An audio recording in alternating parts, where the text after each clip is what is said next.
Well, I don't talk very much or very often about the David and Goliath story. When I set out to prepare for this week, I tried to figure out the last time that I preached on this story, only to discover that I maybe haven't. Certainly not in the last 10 years, and maybe not before that. And it's probably because I don't really know what to do with it. It makes me uncomfortable. It's very violent. Today we left out some of the goriest verses, but in the end, the hero slays the giant, and I persist in thinking that there must be gentler ways to solve our problems. Now, the rest of the world does not have this issue. Despite my reluctance to talk about it, it is one of the most famous Bible stories of all time. The names David and Goliath appear in all kinds of ways outside of religious contexts. They're in movies and in sports and in TV shows, you name it. It was the theme of the season of Survivor back in 2018. The reality show had a season where there were 20 contestants composed of 10 underdogs who were called David, and they had to keep overcoming obstacles. And Goliath, the tribe Goliath, consisted of 10 overachievers who used their advantages in life to excel in their fields. And interestingly, of the top 5 left standing, 4 were originally part of the Goliath tribe, but it was someone from Team David who was the sole survivor. Most sports movies ever made pick up the David and Goliath metaphor and use it in those movies. Most obvious being the movie called Miracle, the story of the U.S. gold medal win over the Soviet Union in 1980. But from Aaron Brockovich to Rocky, from Seabiscuit to Mr. Smith Goes to Washington, from Rocky to Hoosiers, the David and Goliath theme is ubiquitous. Even Star Wars is a David and Goliath story. Luke Skywalker, a farm boy from a remote desert planet, takes on Darth Vader, a warrior and pilot who's not above using force to keep others in line.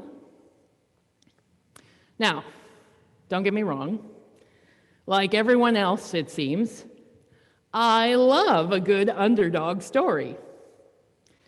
Like fairy tales, underdog stories help us escape from some of the harder realities of life and are particularly appealing to any of us who ever have felt like we were not the strongest or the smartest or the richest or the most powerful.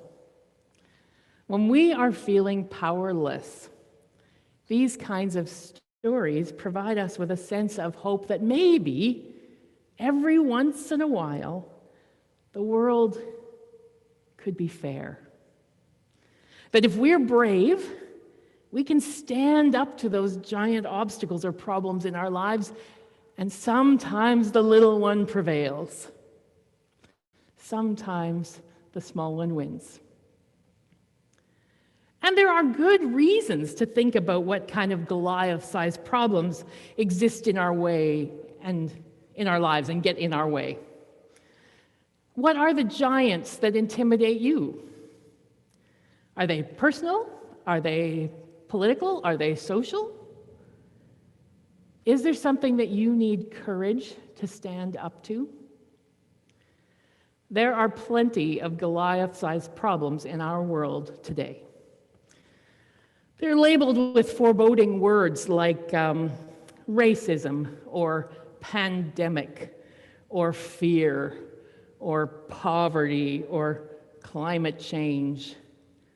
They also have names like mental illness and addiction, abuse, disease.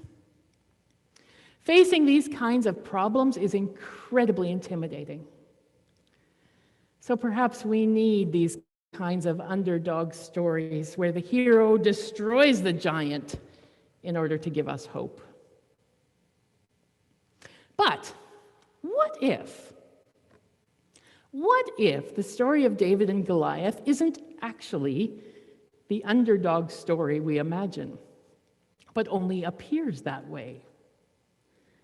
Would that shake your understanding of this famous Bible story?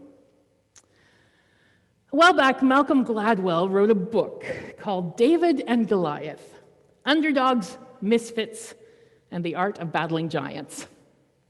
And he argued that everything we think we know about David and Goliath is wrong. We tell the story as if David is an underdog who has a very misplaced sense of confidence in his ability and his God's ability to fell the giant. Gladwell argues that our first mistake is that we don't understand that David is no underdog. We don't know what kind of weapon he is carrying. See, in the ancient world, there were three kinds of warfare. There was the cavalry, the armies with the chariots and the horses. We hear about them with the Egyptian armies, right? And then there was the heavy infantry. These are the foot soldiers with their armor and their swords and their spears. This is the kind of battle the Israelites and the Philistines were fighting over and over and over again. And we meet them in that kind of battle in a stalemate with a valley between them. Neither army able to move because, well, if one tried to go down the valley and up the hill, they'd be sitting ducks, right? They'd be too vulnerable trying to get up to the valley to get to the other side. But there was a third kind of warfare in the ancient world, and that was the artillery, where there were archers and there were slingers. And it is clear in this story that David has the weapon of a slinger. It was a leather pouch with two long cords. Not the child's slingshot that you think about when you hear this story. And what we know about ancient weaponry is that a slinger could release a lead ball or a rock at a speed close to 80 miles an hour. And in this particular valley of Elah, or Oak Valley, where this fight is situated, there's an interesting little geological fact that the stones in this valley are made of barium sulfate, which is a rock that's 2 times the density of regular stones. Another thing we know from ancient tapestries is that experienced slingers were very accurate, that they would hit birds in flight. So, with all of those details, it could be reasonably expected that the ballistic or stopping power of this rock slung by David could be equal to the present-day capacity of a .45 caliber handgun, especially if directed at that vulnerable spot on the forehead right between the eyes. So, and given David's experience in the pasture with the wild animals, it seems that his confidence was not misplaced. He was not at a disadvantage. In fact, in that context, he was not at a disadvantage at all. But Saul thought he was, and Goliath thought he was, because they were fighting an infantry war. That's why when Saul gets him ready to go, he puts all this armor on him, and David says, "That's going to just slow me down." Meanwhile, it's also possible that some of the assumptions we make about Goliath are also wrong. You see, there's a few odd details in this story about Goliath that bring questions to mind. The first is that particular mention is made of a shield bearer who walks in front of Goliath, who leads him. Well, that's a bit weird. Why does he need someone to lead him? It's a bit unusual, not impossible. Maybe it's just the way they did things, but it's a bit odd. And when he meets up with David at the beginning, when they're first together in the story, it's almost as if Goliath doesn't even notice him, doesn't see him at all. And then when he finally notices him down there, he says, "What, you think I'm a dog? Why are you coming at me with sticks?" Well, that's also odd too. Sticks? What sticks? Well, David does have a stick. He has his shepherd's staff. But that would be the only stick-like thing he would have. So, since about the 1960s, there has been speculation in the medical community about what sort of condition Goliath had that made him head and shoulders taller than anyone else. Because that is very clear that he is very tall. And amongst the medical community, the best guess is something called acromegalia. I probably pronounced that wrong. Acromegaly, whatever. I don't know it. But it's a condition where a growth hormone is stimulated by a benign tumor on the pituitary gland. And one of the side effects of that condition is that it compromises your vision.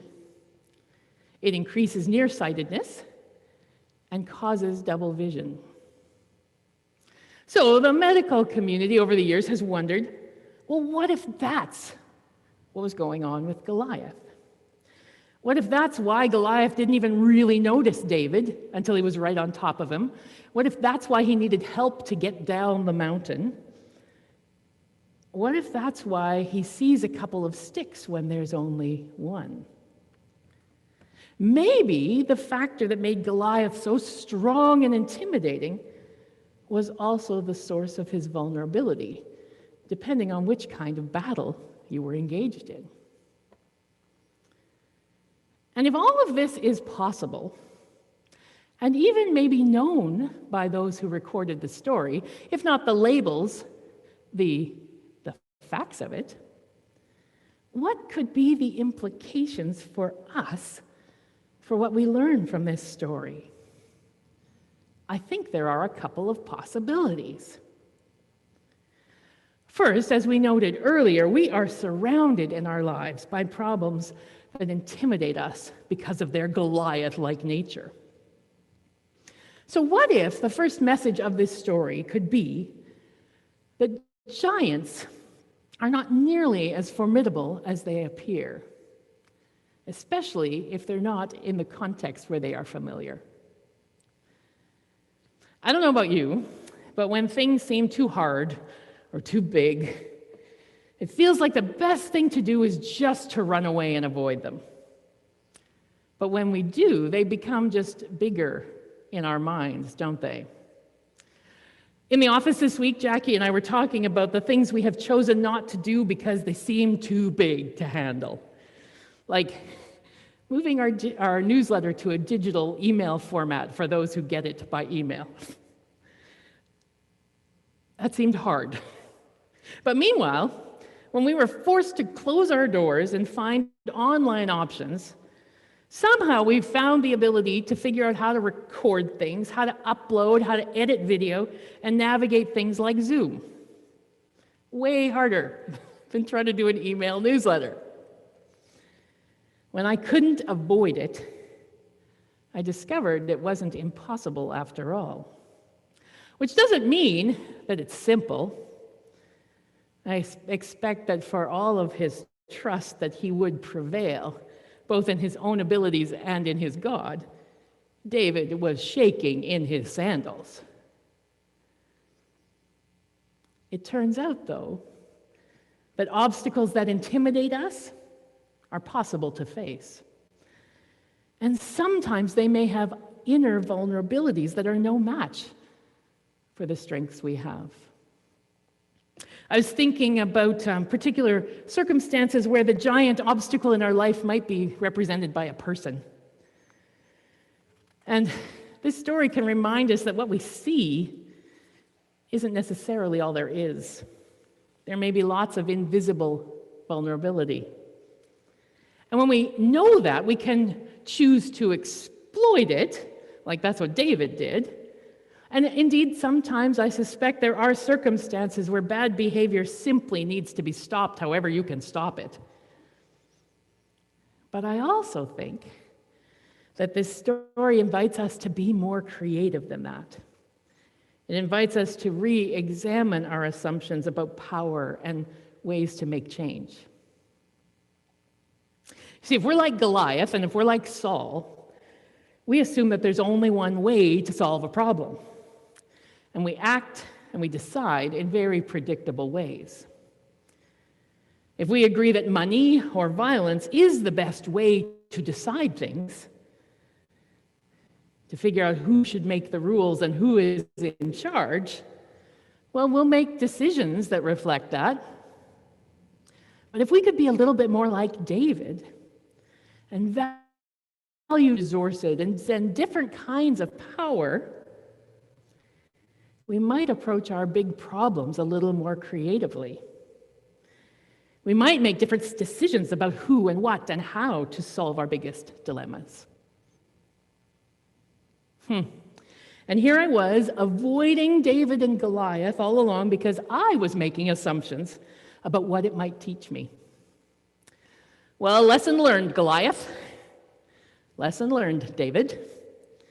I shall avoid your story no longer. It seems it has a great deal yet to teach me. May God be with us as we continue to learn. Amen.